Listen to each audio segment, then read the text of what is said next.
2-3 minutes vraiment, juste histoire de le remettre en tête et de lire l'énoncé. Et on se retrouve dans 2 minutes. Voilà.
Il y a un petit souci qu'on n'a pas. Du coup, petit problème technique, apparemment, il n'y aurait pas le TD sur Community. Du coup, on va régler ça vraiment en despi et on vous le met de suite.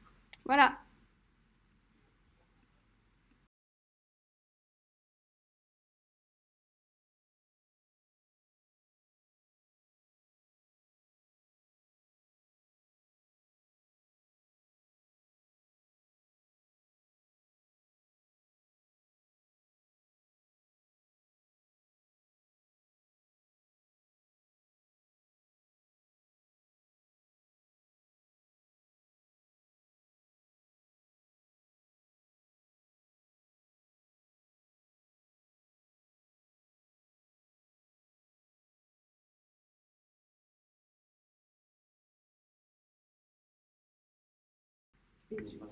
Hop.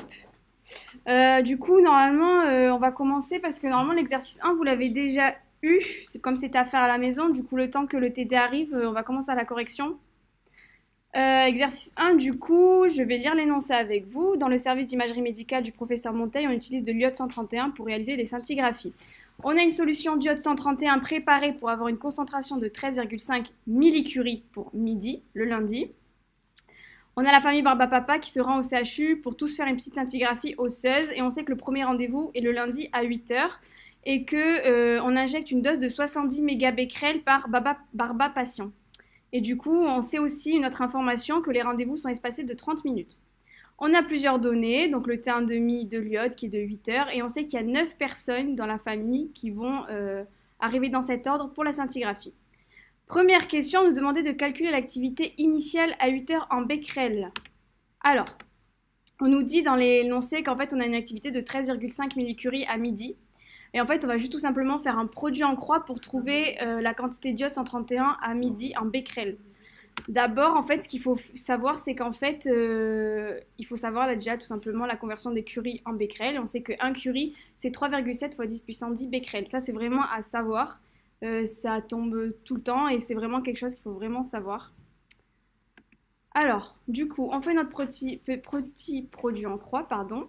13,5 fois 10 puissance moins 3 curies. On veut l'avoir en becquerel. Du coup, on fait 13,5 fois 10 moins 3 fois 3,7 fois 10 puissance 10 qu'on divise par 1 curie, ce qui nous donne 500 mégabecquerels. Et du coup, nous, ce qu'on veut, c'est l'activité initiale à 8 heures. Du coup, on va tout simplement utiliser la formule A est égale à, donc l'activité à un temps t, c'est égal à l'activité initiale fois l'exponentielle moins lambda t. En fait, on va juste isoler l'activité initiale, ce qui va nous donner activité donc, à 8 heures, qui est égale à l'activité à un temps t fois l'exponentielle plus lambda t. Alors là, le plus, c'est parce que du coup, on a inversé pour isoler en fait l'activité initiale. On sait qu'entre 8 heures et midi, il y a 4 heures, donc le petit t est égal à 4 heures. Et aussi, on fait un petit rappel, la constante de désintégration qui est égale à ln de 2 sur t1,5, donc c'est aussi à savoir. On fait une autre petite application numérique. Du coup, l'activité à 8 heures qui est égale à 500 fois l'exponentielle plus ln de 2 sur 8 fois 4, le 4 pour les 4 heures, comme je vous l'ai dit précédemment. Du coup, on a une activité initiale de 707 mégabecquerels. Et du coup, le lundi à 8 heures, on a bien 707 mégabecquerels. La deuxième question, on nous demandait de calculer l'activité restante après la première injection. On sait qu'on fait des injections de 70 mégabecquerels. Donc en fait, on aura notre activité qui va être égale à chaque fois à l'activité initiale moins 70. Donc voilà, la première injection a lieu à 8 heures et on injecte 70 mégabecquerels. On sait qu'à 8 heures, il y a 707 mégabecquerels. On soustrait les 70 mégabecquerels pour avoir en fait l'activité qui reste après la première injection à 8 heures. Donc 707 moins 70 qui est égal à 637 mégabecquerels. Et du coup, voilà, on a bien fait attention à garder les données en mégabecquerels pour être plus homogène et pour faciliter les calculs. Ça évite de jouer avec des puissances et de se tromper parfois. Du coup, après la première injection à 8 heures, il nous reste 637 mégabecquerels. Ensuite, on nous demande combien de barbapapa pourront bénéficier de la scintigraphie osseuse et auront-ils tous passé l'examen. Donc on rappelle la formule activité intentée qui est égale à l'activité initiale fois exponentielle moins ln de 2 sur t1,5 qui représente la constante de désintégration fois t. Donc l'activité à 8h30, c'était tout simplement égal à 637, donc l'activité à 8 heures, fois exponentielle moins ln de 2 sur 8 fois 0,5. Pourquoi 0,5? Parce qu'en fait, là, on sait qu'en fait, c'est toutes les 30 minutes qu'on a une injection. Et on sait que 0,5 heures, c'est 30 minutes. Du coup, on a une activité à 8h30 de 609,99 mégabecquerels. Hop. Du coup, c'est bien l'activité à 8h30. Et ensuite, on dit qu'on injecte le deuxième barbapapa. Donc, l'activité après la deuxième injection, donc 609,99 moins 70, parce que dans les données, on nous dit qu'on a une injection de 70 mégabecquerels à chaque fois. Du coup, on a l'activité à 8h30 après injection de 539,99 mégabecquerels. Alors, il y a une méthode calculatrice qui peut permettre à certaines personnes d'aller plus vite. Moi, personnellement, je l'utilisais pas, mais voilà, chacun fait comme il le sent. Donc, en fait, hop, je mets tout comme ça, ce sera un peu plus simple.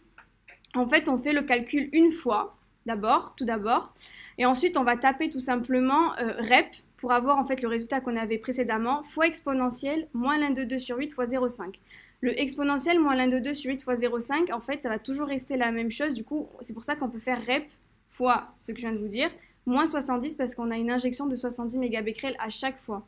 Du coup, avec le rep qui est égal à 637 mégabecquerels qu'on a fait précédemment, on va obtenir en fait 539,99 mégabecquerels et on l'obtient directement, ce qui nous évite de passer par deux calculs comme on l'a fait précédemment. Et ensuite, en fait, la méthode, en fait, c'est qu'il faut à chaque fois appuyer sur Entrée, donc sur X, sur la calculatrice, pour obtenir à chaque fois les résultats au bout de 30 minutes d'injection. Enfin, de l'activité qui reste après injection, parce qu'on enlève les 70. Et du coup, au final, on obtient un tableau. Alors voilà, dans ce type d'exercice, c'est vraiment ce qu'il faut faire, c'est un tableau. Parce que si on ne fait pas de tableau, on s'y perd et il y a beaucoup trop de données, beaucoup trop de valeurs. Du coup, barbapapa, comme il faisait il était le premier à passer à 8 heures, il restait une activité de 637 mégabecquerels. Et du coup, en fait, une fois qu'on a tout fini, on se retrouve avec Barbidule, qui a une activité, enfin, l'activité reste de 36,839 mégabecquerels. On ne peut pas retirer les 70, du coup, c'est impossible. Et du coup, après le 8e, il ne reste plus assez de diodes pour faire la dernière scintigraphie, puisque 38,47 est inférieur à 70. Et du coup, on peut injecter 8 barbapapa. Et du coup, on vous laisse 7 minutes pour l'exercice 2.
Hop.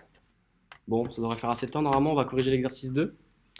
Donc, c'était une datation de carbone 14. Donc, il y a beaucoup d'exercices comme ça, souvent en partiel. Enfin, il y en a un seul, mais il tombe fréquemment. Donc là, ce qu'il fallait retenir de l'énoncé surtout, c'est que vous aviez 3 éléments à dater. Enfin, vous aviez 3 éléments qui étaient retrouvés. Un fémur, un numérus et un bout de poterie. Et on vous dit surtout que la concentration de carbone 14 de l'humérus est 20% plus forte que celle du fémur. Alors, première question. Les 3 éléments pourront-ils être datés au carbone 14? Alors non, il n'y a que les éléments organiques qui peuvent être datés au carbone 14. Donc ici, l'humérus et le fémur. La poterie, c'est inorganique, c'est de la terre. Donc on ne peut pas le dater au carbone 14. Donc si vous avez un QCM qui vous dit l'âge de la poterie est 2, vous répondez faux. Sans calcul, le fémur et l'humérus ont-ils le même âge? Alors non, on savait qu'ils n'avaient pas la même concentration. La concentration de l'humérus en carbone 14 était plus importante. Donc on peut dire qu'il a subi la décroissance radioactive moins longtemps que le fémur. Donc forcément, ils avaient un âge différent. Et l'âge de l'humérus était moins important que l'âge du fémur. Question 3. Quel âge a le fémur? Donc pour ça, il faut d'abord qu'on calcule notre lambda, donc notre constante radioactive du carbone 14. Elle était donnée dans les données, la période, mais il faut la connaître. Donc elle est 5700 ans. Vous allez voir, vous l'utilisez beaucoup. Mais retenez-la, parce que des fois, elle n'est pas donnée pendant les partiels ou pendant l'école. Donc on applique notre formule lambda est égale à ln de 2 sur la période. Et on retrouve notre lambda qui est égal à 1,216 fois 10-4 années. Moins 1. On applique maintenant la formule du cours sur la concentration du carbone 14. C'est la même que celle de décroissance radioactive avec le temps qui est isolé. Donc si vous ne voulez pas l'apprendre, vous modifiez un peu votre formule de décroissance radioactive, mais c'est exactement la même. Vous allez voir, il faut la bidouiller un peu, il faut savoir la travailler pour bien la connaître aussi. On fait une application numérique et on trouve 1835 ans, donc le fémur est à 1835 ans. Pardon. En quelle année est mort le propriétaire de l'humérus? Donc pour ça, pareil, il fallait trouver l'âge de l'humérus. Donc, on pouvait le faire avec... on savait que la concentration en carbone 14 était 20% plus forte que celle du fémur. Donc, on fait fois 1,2 la concentration du fémur. On retrouve sa concentration et ensuite, on applique la même formule que dans la question 3. On fait notre application numérique et on trouve qu'il a 336 ans. On enlève à notre temps total les 336 ans et on trouve que c'était en 1684 que le propriétaire de l'humérus est mort. Lequel des deux c'est le plus vieux? Donc ça, j'ai déjà répondu plus tôt. C'est, vous voyez, par rapport à la concentration ou par rapport aux données que vous avez trouvées dans les questions d'avant. Donc là, on avait l'âge des deux os et on voyait que 1835 est supérieur à 336. Donc le fémur, il est plus ancien que l'humérus. Et comme je vous disais avant, vous voyez que la concentration pour le fémur, elle est plus importante. Donc il a moins subi la décroissance du carbone 14. Donc il a une mort plus récente. Voilà, alors on vous laisse 10 minutes pour faire le QCM suivant.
Ok, du coup, on va corriger l'exercice 3. Non, ça, c'est un exercice vraiment typique qui tombe très très souvent. Donc, faut bien, mais la résolution, elle est assez méthodique. Donc, une fois qu'on a bien compris la méthode, franchement, c'est pas très compliqué. Enfin, ça va aller, vous inquiétez pas. Du coup, première question, il fallait calculer la période de l'élément avec la demi-vie la plus longue. Donc, comme je vous l'ai dit, pour cet exercice, la résolution elle est très méthodique et on va procéder toujours de la même façon. Donc là, ce n'était pas le cas, mais si vous avez un graphique qui est joint à votre QCM, donc si on a une courbe des activités non linéaires en représentation semi-log, ça signifie que l'échantillon contient plusieurs sources différentes d'éléments radioactifs. Et en revanche, si on obtient une droite linéaire, aussi dite mono-exponentielle pour une activité en semi-logarithmique, c'est que l'échantillon ne contient qu'une source de radioactivité. Dans ce type d'exercice, il s'agit toujours du même raisonnement, comme je vous l'ai dit. Donc d'abord, on cible l'élément qui a la demi-vie la plus courte et a fini sa désintégration quand il a fini sa désintégration radioactive. On identifie l'élément avec la demi-vie ensuite la plus longue et on calcule sa constante de désintégration. Donc toujours la première chose que vous allez avoir à calculer, c'est la constante de désintégration de l'élément avec la demi-vie la plus longue. Ensuite, on calcule l'activité initiale de l'élément avec la demi-vie la plus longue toujours. Et ensuite, on peut en déduire par différence, par soustraction évidente, l'activité initiale de l'élément avec la demi-vie la plus courte. Et on calcule ensuite la constante de désintégration, puis la demi-vie de ce même élément. Donc, comment on va calculer la constante de désintégration? Donc, pour ça, on va partir de la formule T1 demi est égal à N de 2 sur lambda. Pour trouver cette constante, on utilise la formule de décroissance de l'activité également. Donc, AT est égal à 0 fois exponentielle de moins lambda fois T. On isole le lambda.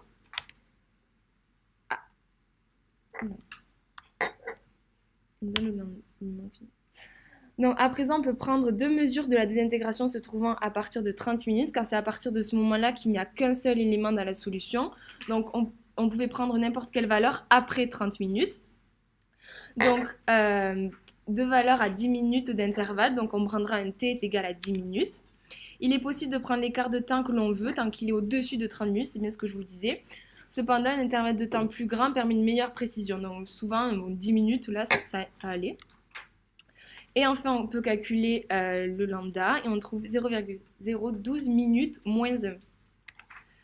Il ne nous reste plus qu'à calculer, on peut réutiliser la formule pour calculer la demi-vie et on trouve 57,76 minutes. Question 2, retrouver son activité initiale en becquerel et la convertir en Curie initiale de l'élément qui a la demi-vie la plus courte. Donc ici, il suffisait de reprendre la formule de l'activité à un temps donné. Ici, on prenait t 45 minutes et d'isoler l'activité initiale. Donc, on reprend la même formule, at est égal à 0 fois exponentielle de moins lambda t. On isole le à 0 et on obtient 60 000 becquerels. Donc là, on va devoir le convertir, comme indiqué dans la consigne, il faut le convertir en Curie. Donc pour ça, faut connaître absolument la conversion. 1 Curie est égal à 3,7 fois 10 puissance 10 becquerel, donc à connaître par cœur. Et on rappelle que 1 becquerel, c'est une désintégration par seconde. Donc on convertit tout ça et on obtient 1,62 fois 10 puissance moins 6 Curie. Et donc c'est bien notre A0. Pour déduire l'activité du deuxième élément, il suffit de faire la différence entre l'activité initiale du mélange et l'activité initiale de l'élément avec la demi-vie la plus longue. Donc l'activité initiale du mélange, on la trouve dans le tableau qui nous est fourni. On considère que A, l'activité 1, c'est l'activité de l'élément avec la demi-vie la plus longue au temps T0 et que A2, c'est l'activité de l'élément avec la demi-vie la plus courte au temps initial. Par soustraction évidente, on trouve une activité initiale de l'élément de la demi-vie et la plus courte de 40 000 becquerels. Et enfin, 3. Calcule la constante de désintégration de l'élément avec la demi-vie la plus courte. Pour cette question, il suffit de faire la différence, toujours le même principe, entre les valeurs du tableau avant 30 minutes et la valeur de l'élément 1 au même temps. On calcule l'activité de l'élément avec la plus grande demi-vie, à t est égal à 10 minutes. Toujours la même formule qui est là, donc faut vraiment, vous avez bien compris, il faut vraiment la connaître celle-là. On a une activité à 10 minutes de 53 215 becquerels. On fait ensuite la différence entre l'activité totale à 10 minutes et l'activité de l'élément qui a la plus grande demi-vie. Et on obtient 1208 becquerels. Donc voilà, petit tableau qui récapitule les soustractions. Ce genre de tableau, vous pouvez vous le faire au brouillon si ça peut vous aider. Ça peut être plus clair et plus rapide. Donc on aurait pu faire les mêmes calculs avec d'autres valeurs comprises entre l'intervalle 0 et 30. On reprend la formule qui permet de retrouver notre constante de désintégration. Donc on l'a isolée et on obtient une constante de désintégration de 0,35 minutes moins 1. Et donc c'était bien la constante de désintégration de l'élément avec la demi-vie la plus courte. Voilà, donc on vous laisse du temps pour l'exercice 4. On vous laisse 7 minutes. Et voilà.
Hop, alors on va corriger l'exercice 4, donc une histoire de baroactivité.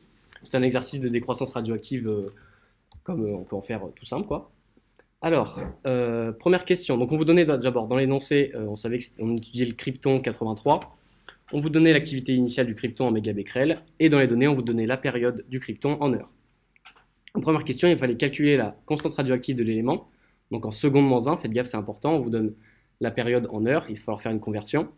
On utilise tout le temps la même formule, lambda est égal à ln de 2 sur la période, et ici on multipliait la période qu'on nous donnait par 3600, parce qu'on sait qu'une heure est égale à 3600 secondes.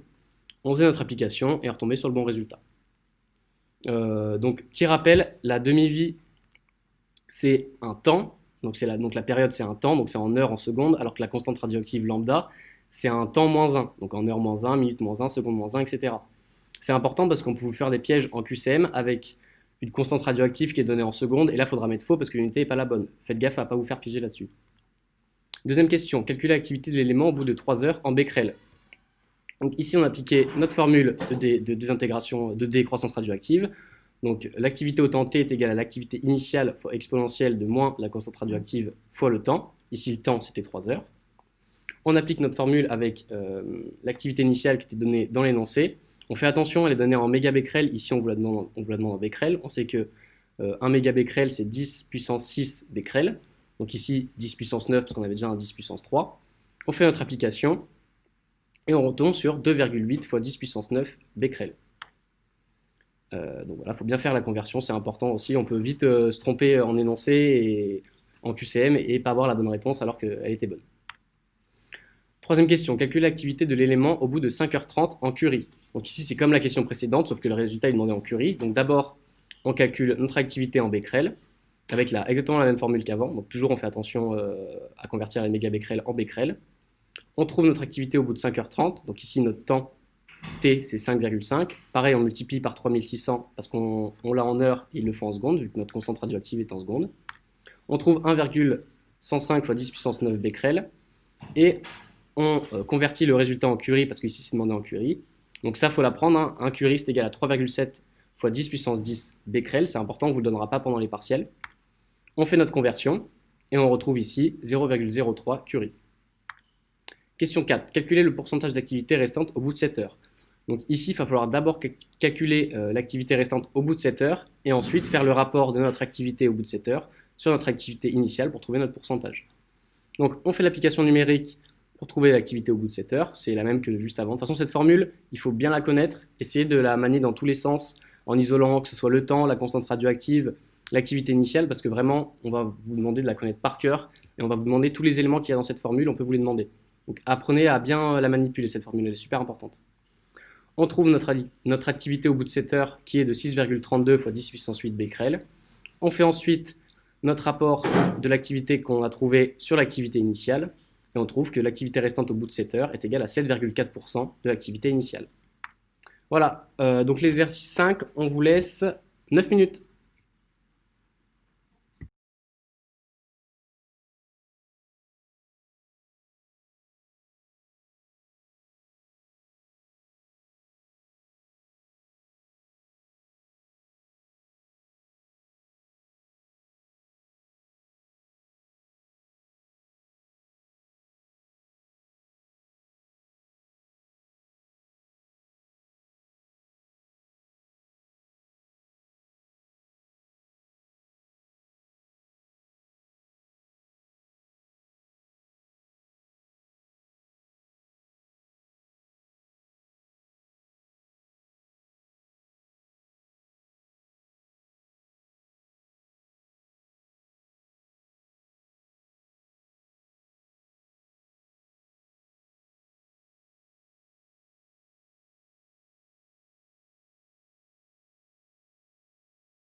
Tu appuies dessus. Là, il y a le son. Sur 3 doigts, tu reviens. Alors, non, coucou tout court. Moi, c'est Tom de la team Call et je vais vous faire cet exercice. Alors, c'est un schéma de désintégration. Donc, important vu que c'est quelque chose qui est susceptible de tomber au partiel, c'est quelque chose d'assez récurrent. Voilà. Les données, qu'est-ce qu'on a? On a la masse atomique du cuivre. Attendez, je vais vous mettre le petit pointeur, ce sera mieux. Pointeur, voilà. La masse atomique du cuivre, la masse atomique du nickel, et on nous dit que l'énergie E1 représente 27% de l'énergie libérée par E3. Donc on voit qu'il y a 3 voies possibles de désintégration, la voie E1, E2 et E3. Donc pour commencer, je vais vous expliquer, faire un petit point d'explication du schéma de désintégration. Donc c'est quelque chose à comprendre, voilà, c'est quelque chose de type qui tombe au partiel, il faut savoir le décrypter. Allez, c'est parti. Alors, il y a 2 axes. En ordonnée, l'axe énergétique. On voit bien ici que l'atome pair a plus d'énergie que l'atome fils, donc il y a une éjection d'énergie. Et l'axe des protons en abscisse, donc c'est un axe qui va permettre de savoir quelle désintégration c'est. Ici, on voit qu'il y a un gain de protons. Le fils a un proton de plus que le pair, donc ça nous aiguille. Je ne vais pas vous en dire plus, on va le voir juste après. Donc voilà, c'est ça qu'il faut savoir. On voit le pair par 3 voies de désintégration va donner le fils. Dans 2 cas sur 3, il va donner un atome excité, donc un nickel excité. On voit l'état excité au sein de la petite astérix ici, et un état stable ici. Donc voilà, l'atome pair, les atomes fils instables, et l'atome fils stable. Voilà. Donc ça peut servir pour déterminer le type de transformation qu'on rencontre. Et il y a une deuxième méthode. On va mettre grossièrement la désintégration. Bon, c'est faux écrit comme ça, mais c'est pour vous mettre dans la désintégration. Donc qu'est-ce qu'on cherche? On regarde s'il y a le même nombre de nucléons. Il y a le même nombre de nucléons, ça veut dire que c'est une transformation isobarique. Et on regarde le nombre de protons aussi, on voit qu'il y a un gain de protons. Donc là c'est ce que j'ai dit, hein, conservation du nombre de nucléons, transformation isobarique. Le nombre de masses est identique. Est-ce que l'élément fils a plus ou moins de protons? Je vous l'ai dit. On voit qu'il y a un gain de protons. Ici, Z, le nombre de charges a augmenté de 1, donc un proton de plus. Donc, l'atome de cuivre a transformé un neutron en un proton, un électron et un antineutrino. Pourquoi? Parce que là, on sait que le proton est chargé positivement avec une charge 1. Donc, pour équilibrer, pour qu'il y ait un 0 ici, vu qu'il faut respecter les charges, si le neutron est neutre, le proton qui est chargé positivement d'une charge, il faut qu'il soit compensé par un électron qui a une charge négative. 1 moins 1, ça fait 0. Et un antineutrino, donc ça nous dit que c'est une transformation β-, puisqu'il y a électrons et antineutrinos qui sont émis. Voilà. Maintenant, on va calculer l'énergie maximale de la transformation, c'est une β-. Donc on utilise cette formule, on avait les masses atomiques dans l'énoncé, donc on utilise les masses atomiques pour le calcul d'énergie. La masse atomique du père moins la masse atomique du fils, fois C carré, encore une fois c'est à connaître, 931,5 mégaélectronvolts. Petit m, masse atomique, et grand M, c'est la masse nucléaire, c'est à connaître. Okay, il y a souvent des pièges, petit m et grand M. Là on est dans les petits m, masse atomique. On fait une application numérique, on obtient l'énergie de la β- max, 1,670 MeV. Est-ce que alors la question c'était, est-ce que la réaction est possible? Oui, elle est possible, vu qu'on sait que les β- n'ont pas besoin de seuil d'énergie minimum, ce qui n'est pas le cas par exemple des β+. Là, les β-, elles n'en ont pas besoin, donc elles sont tout le temps possibles. Donc c'est possible. Il est possible de faire le point, donc on vient de calculer l'énergie maximale de transformation pour passer d'un atome de cuivre stable à un atome de nickel stable. Donc c'est la transformation E3 qu'on voit juste ici. On passe d'un état stable à un état stable aussi, donc c'est E3. Maintenant, on veut calculer l'énergie du rayon gamma 1. Ok? Qu'est-ce qu'on nous dit dans l'énoncé? Donc pour calculer l'énergie du rayon gamma, c'est que l'élément fils instable, donc ici le nickel instable, Donc le cuivre a libéré de l'énergie, mais pas suffisamment pour donner un atome fils stable. Donc il est instable. Et pour qu'il se désexcite, pour qu'il devienne stable, il y a une émission d'un photon gamma pour que ça redevienne stable. Voilà. Donc ça, c'est ce qui est dit. Pourquoi l'élément fils est instable? C'est ce que je viens de vous dire. Le cuivre n'a pas donné assez d'énergie, n'a pas libéré assez d'énergie pour donner un atome stable. Donc il est instable. Et on sait dans l'énoncé que l'énergie E1, c'est 27% de l'énergie E3. C'est 27% de l'énergie E3. Ça va nous aider après. Ça, il faut le savoir, que l'énergie bêta moins max, dans ce cas, c'est pas toujours le cas, hein, c'est l'énergie 1 plus l'énergie libérée par le photon gamma 1. Je vous explique avec le petit schéma. On voit bien ici que pour passer de là en termes d'énergie, faire E3, ici donc l'énergie bêta moins max qui est E3, ça revient au même que de faire la E1 plus libérer un photon gamma. On arrive au même stade énergétique. Donc, l'énergie bêta moins max, c'est égal à la somme de l'énergie E1 plus l'énergie du photon gamma 1. Voilà, on arrive au même stade, donc c'est la même chose en termes d'énergie. Donc, E bêta moins max est égal à E1 plus gamma 1. On sait que E1, c'est 27% de E3. Donc, puisque c'est 27%, on multiplie, on remplace E1 par 0,27 fois E de bêta moins max. On isole le gamma, on obtient E bêta moins max moins E bêta moins max fois 0,27 égale, on factorise par E bêta moins max, donc ça fait E bêta moins max fois 1 moins 0,27, donc E bêta moins max fois 0,73.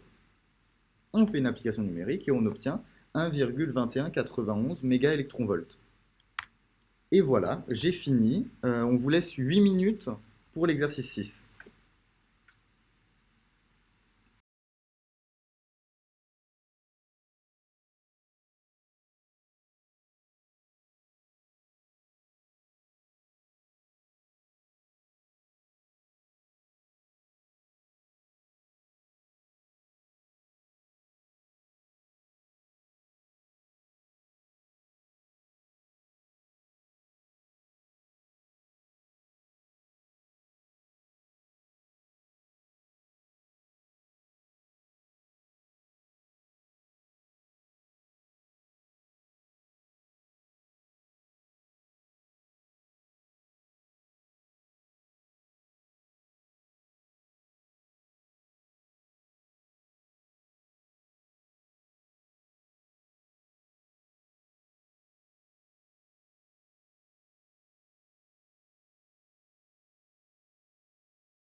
Ok, donc salut. Donc on va se retrouver pour l'exercice 6.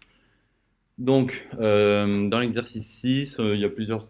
On va utiliser pas mal de formules du cours. Donc pour retrouver un nombre de noyaux, des constantes de désintégration et aussi des activités à des temps d'intervalle. Donc en gros dans l'énoncé, on nous dit quoi? On nous dit qu'on a une barbe à pilule qui pèse 25 grammes et qui est composé à 40% de palladium, donc qui est radioactif le palladium, et 60% d'une autre substance, on s'en fiche un petit peu. Et dans l'énoncé, on nous donne la demi-vie du palladium qui est de 17 jours, donc là on nous la donne en jours pour l'instant. Alors, 1, donc calculer le nombre de noyaux radioactifs de la barbe à pilule à l'instant initial. Donc, en fait, à l'état initial, c'est-à-dire au moment 0, au temps 0, on va chercher le nombre de noyaux radioactifs. Pour ça, dans notre cours, on a deux formules qui nous donnent, on a deux formules pour la quantité de matière, donc quantité de matière, donc petit n, qui est égal à petit m, donc la masse sur grand M, le nombre de masses de l'atome, et aussi petit n égale le nombre de noyaux sur le nombre d'Avogadro. Donc, on peut dire que petit m sur grand M est égal à grand N sur nombre d'Avogadro. Et voilà, là, ça nous fait une formule, une sorte d'équivalence. Voilà. Donc, il suffit à présent de rassembler ces deux équations, on obtient ça, en rouge. Donc, pour trouver le nombre de noyaux, à l'instant initial, on va devoir isoler N, donc grand N. Il faut aussi connaître le nombre d'Avogadro. Enfin, souvent, on vous le donnera dans l'énoncé, mais à force, vous le connaîtrez. Donc, c'est 6,022 fois 10 puissance 23. Donc, ça, c'est le nombre d'atomes dans une mole, en fait. Et la masse molaire n'étant pas donnée, en fait, donc le grand M, peut-être qu'il y en a qui ont un petit peu galéré à le trouver. On nous donne dans l'énoncé palladium 103. Et en fait, on peut utiliser comme une bonne approximation le 103, donc le nombre de masses qui correspond au grand M en fait. Donc grand M ici c'est 103. Attention, aussi il faut faire attention parce que dans l'énoncé on nous dit que 40% de la barbe à pilule est radioactive. Donc il ne faudra pas oublier de multiplier par 0,4 la masse. Donc on a le N0, donc le nombre de noyaux à l'instant initial, qui est égal à la masse de la barbe à pilule fois le nombre d'Avogadro sur grand M, donc le nombre de masses. Et on fait l'application numérique, donc 25 c'est la masse de la barbe à pilule fois 0,4 parce qu'il y a 40% qui est radioactif, fois le nombre d'Avogadro divisé par 103 et on trouve un nombre de noyaux à l'état initial de 5,85 fois 10 puissance 22 noyaux. Donc voilà. On passe à la question suivante. 2. Calculer l'activité totale de la barbe à pilule à l'instant initial. Puis ensuite, on va l'exprimer en Curie. Donc d'abord, pour faire ça, il nous faudra la constante radioactive du palladium. Donc la constante du radioactif, qui s'exprime par cette formule, lambda est égal à ln de 2 sur la demi-vie de l'élément. Donc ln de 2 c'est une formule c'est un nombre qui ne bouge pas, et la demi-vie on nous la donne dans l'énoncé. Donc on peut calculer lambda est égal à ln de 2 sur 17, parce que dans l'énoncé on nous donne la demi-vie en jours, donc on nous donne 17 jours ici là. Ça on nous le donne en jours dans l'énoncé, regardez bien. Et là il va falloir penser à le mettre en secondes. Donc pour passer des jours aux secondes, on multiplie par 24, puisqu'il y a 24 heures dans un jour, puis par 3600, parce qu'en fait 3600 c'est fois 60, fois 60, fois les minutes, fois les secondes. Donc lambda est égal à 4,72 fois 10 puissance moins 7, seconde moins 1. Attention, Mathéo il vous l'a déjà dit tout à l'heure, mais bon, on peut le redire. Le lambda en fait c'est une unité en temps moins 1, donc c'est-à-dire que c'est 1 sur le temps. Il ne faut pas se faire avoir, parce que ça peut être des pièges en QCM en fait. Donc, ici, on avait le T1,5, oui, voilà, donné en jours dans l'énoncé, il ne faut pas oublier de le convertir en secondes. Donc, maintenant qu'on a la constante radioactive, on va pouvoir calculer l'activité au temps initial. Donc A0, en fait le petit 0 ça veut dire au temps initial. Donc A0 au début, au temps initial, est égal à la constante radioactive fois le nombre de noyaux à l'état initial. Donc on a calculé à la question d'avant, on fait l'application numérique, et à la fin, on trouve, donc ça c'est notre constante radioactive qu'on a trouvé juste avant, ça c'est le nombre de noyaux qu'on a trouvé à la question 1, et ça c'est l'activité au temps 0 en becquerel, donc voilà, 2,76 fois 10 puissance 16 becquerel. On a répondu à la question, bientôt. Là, donc on l'a en becquerel, et maintenant il faut juste le convertir en curie, donc avec une conversion qui est à connaître, des curies au becquerel, qui est de 1 curie est égal à 3,7 fois 10 puissance 10 becquerel. Donc là, on fait 2,76 fois 1 curie divisé par 3,7 fois 10 puissance 10 becquerel, et là on trouve voilà, ce nombre de curies. 1,0 est égal à 7,46 fois 10 puissance 5 curie. Donc c'est beaucoup quand même. Elle est très radioactive. Ok. Donc maintenant, on passe à la question 3. Donc question 3. Barbibule a finalement oublié de prendre la barbe à pilule, calculer le nombre de noyaux et l'activité 2 semaines, donc 15 jours plus tard. Donc maintenant, on va utiliser une formule de décroissance puisqu'on nous demande un nombre de noyaux avec un temps d'intervalle. Donc, voilà, on a la formule de décroissance qui est ici. Donc NT, c'est le nombre de noyaux à un temps donné. Donc là, ça sera 15 jours plus tard. C'est pour ça que là, on appelle N 15 jours. Est égal au nombre de noyaux à l'état initial, celle de moins constante radioactive, fois le temps qui s'est déroulé pendant le laps de temps entre l'état initial et la date à laquelle on le veut. Donc là, on fait l'application numérique. Donc 5,85 fois 10 puissance 22, c'est le nombre de noyaux à l'état initial qu'on a calculé dans la question 1, fois l'exponentielle de moins la constante qu'on a calculée dans la question 2, fois 15 jours, c'est 15 fois 24 heures, fois 3600 pour le mettre en secondes. Parce que là, encore une fois, il va falloir qu'on le mette en secondes, parce que c'est très important. Et donc le nombre de noyaux à 15 jours est égal à 3,17 fois 10 puissance 22 noyaux. Donc on voit que ça a bien diminué par rapport à la question 1, ce qui est normal. Donc on peut à présent calculer l'activité à 15 jours, toujours avec la même formule qu'on a utilisée au début, sauf que maintenant c'est à 15 jours. Donc l'activité au temps T, donc ici 15 jours, est égale toujours radioactive fois le nombre de noyaux à 15 jours, qu'on a de calculer juste à l'instant. Donc là on fait l'application numérique, donc la constante radioactive c'est toujours la même, parce qu'on parle toujours du palladium, donc elle ne changera pas. Et 3,17 fois 10 puissance 22, on vient de le calculer, c'est le nombre de noyaux à 15 jours. Ça nous donne accès à l'activité à 15 jours, donc qui n'est plus la même que l'activité à 0 jours, à T0. Donc maintenant, l'activité à 15 jours, c'est 1,50 fois 10 puissance 16 becquerel. Ok. Donc maintenant, l'activité à 15 jours. 4.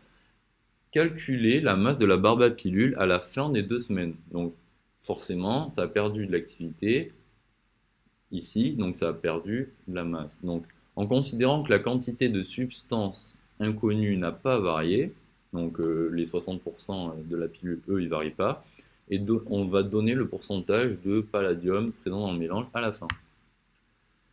Donc, ici, on utilise la même formule qu'à la même question pour déterminer la masse. Vous savez, quand on avait petit n égale petit m sur grand M et égale n sur na. Ben voilà, là c'est pareil, on isole la masse. Et donc on trouve cette formule, donc le nombre de noyaux à 15 jours fois la masse, le nombre de masses, pardon, sur le nombre d'Avogadro. Donc là on fait l'application numérique, donc le nombre de noyaux à 15 jours, on l'a, encore une fois on l'a calculé. 103 c'est le nombre de masses du palladium, et ça c'est le nombre d'Avogadro. Et voilà, et en fait on trouve une masse de 5,42 grammes. Ici, ce qui caractérise cette masse, c'est que cette activité-là, elle change au fur et à mesure du temps. Donc, comme elle change, cette masse changera. Parce que ça, là, ça bouge pas, en fait. Ok. Donc maintenant qu'on a la masse radioactive qui nous reste, eh bien, on sait que la masse de substance inconnue, elle, ne bouge pas dans le temps, parce que c'est marqué ici dans la question, inconnu n'a pas varié. Donc elle ne change pas. Donc la masse de la barbe à pilule, elle, ben, on va additionner la masse radioactive et la masse de substance inconnue pour trouver 20,42 grammes. Attention, la masse de substance inconnue, c'est 25 grammes fois 0,6 puisque c'est 60% de 25 grammes. Voilà, donc il nous reste 20,42 grammes. Et au final, on peut calculer le pourcentage d'éléments radioactifs qui restent dans cette pilule en faisant un pourcentage en fait. Donc la masse de palladium qui reste, donc ici c'est palladium, c'est pas Pl, c'est palladium, sur la masse de barbe à pilule fois 100, et là on trouve que euh, voilà, le pourcentage de substances radioactives qui reste dans la barbe à pilule, c'est 26,5% au bout de 15 jours. Donc on voit ici qu'en fait, imaginons que ça soit au bout de 20 jours, ça aurait encore baissé. Voilà. Il reste donc, à la fin des 2 semaines, 26,5% d'éléments radioactifs dans la barbe à pilule. Voilà, donc là on va vous laisser 9 minutes pour l'exo 7, et puis on se retrouve tout à l'heure.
Ok, donc on va faire la correction du dernier exo. Alors, barbotine dans le dur. Donc là, on va faire passer une scintigraphie au thallium 201 à son frère. Donc, au début, on dispose de 30 millicuries de thallium, donc à 8 heures du matin. Et en fait, elle nous demande de réaliser un examen sur les membres de sa famille. Et la première scintigraphie, elle aura lieu à 9 heures du matin. Et on sait qu'on en réalise une par heure. Donc, dans l'énoncé, on sait qu'on injecte 5 millicuries par examen. Et que le nombre de noyaux à 8 heures est de 4,27 fois 10 puissance 14. Enfin, le nombre d'atomes. Donc, quelle est la constante radioactive du thallium? 81. Donc ici, on a toujours la même formule qu'à l'exo d'avant. Donc l'activité est égale à la constante radioactive fois le nombre de noyaux. Ici, on isole la constante radioactive, donc A sur N. Aussi, donc, on sait dans l'énoncé que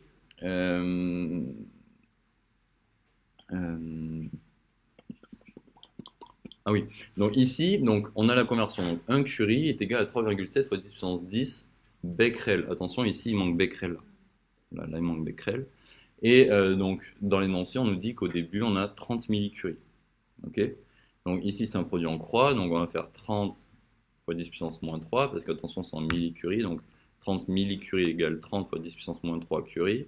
Donc 30 fois 10 puissance moins 3 fois 3,7 fois 10 puissance 10 becquerel, divisé par 1.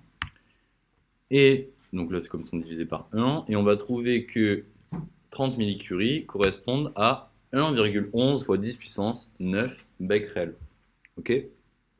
Donc maintenant, on a cette activité-là. On a le nombre de noyaux dans l'énoncé à 8 heures. Du coup, on fait l'application numérique. Et là, on trouve que la constante radioactive est environ de 2,6 fois 10 puissance moins 6 secondes moins 1. Attention, on vous a fait le piège plein de fois dans le TD. Donc voilà, donc c'est ça, la constante radioactive. Ok. Donc maintenant, quelle est l'activité en mégabecquerel du thallium 81 juste avant la première injection? Donc avant la première injection, en fait, ça sera à 9 heures. Donc à 9 heures avant qu'il y ait la première injection. Du coup, on aura un temps de 8 à 9 où il aura quand même le temps de se désintégrer. Donc c'est ça qu'on va calculer. Donc d'après la formule du cours, donc ça c'est la formule de désintégration, l'activité à un temps t est égale à l'activité au temps initial fois l'exponentielle de moins la constante de radioactivité fois le temps qui s'est déroulé.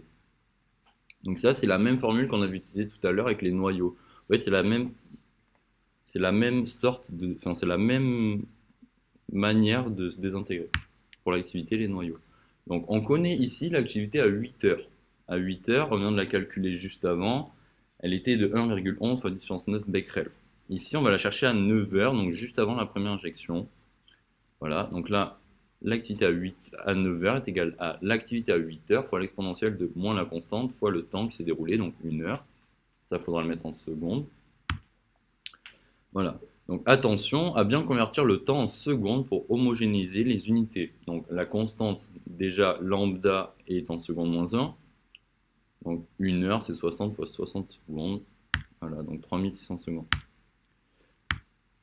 Donc à 8 heures, on a 30 millicuries, donc ça on l'a en becquerel aussi, donc 1,11 fois 10 puissance 9 becquerel, qui correspondent en fait à 1,11 fois 10 puissance 3 mégabecquerel, parce que méga c'est fois 10 puissance 6, donc voilà. Et maintenant, donc on peut utiliser la formule de désintégration, donc à 9 heures, on a l'activité à 8 heures, qu'on multiplie par l'exponentielle de moins la constante radioactive, fois 3600, le temps qui se déroule entre 8 heures et 9 heures en secondes. Et on trouve qu'à 9 heures, l'activité elle est de 1099,7 mégabecquerel. Ok. Donc, maintenant, ça c'est un exo, c'est toujours la même méthode, vous allez voir. Donc, combien de membres la famille Barba Papa pourrez-vous examiner? Donc déjà, on sait que une injection, c'est 5 millicuries, ok? Donc sachant que 1 millicurie, c'est 37 mégabecquerels, 5 millicuries, ça fait 5 fois 37, 185 mégabecquerels. Ça veut dire quoi? Ça veut dire qu'à chaque injection, on va avoir 185 mégabecquerels de moins d'un coup dans notre total euh, de, de réserve de becquerels, si vous voulez. Donc, combien on va pouvoir examiner? Donc, déjà, décroissance radioactive due au temps. Donc là, c'est la décroissance radioactive naturelle du thallium qui se fait toute seule, en fait. C'est une activité qu'on va perdre au fur et à mesure du temps. Ça, on n'a pas le choix, c'est comme ça. Donc, ici, on sait qu'on a 1 heure entre chaque injection. Donc, voilà, 1 heure entre chaque injection. Vous verrez dans la correction que ça correspond aux flèches vertes sur le tableau à la fin. Vous verrez.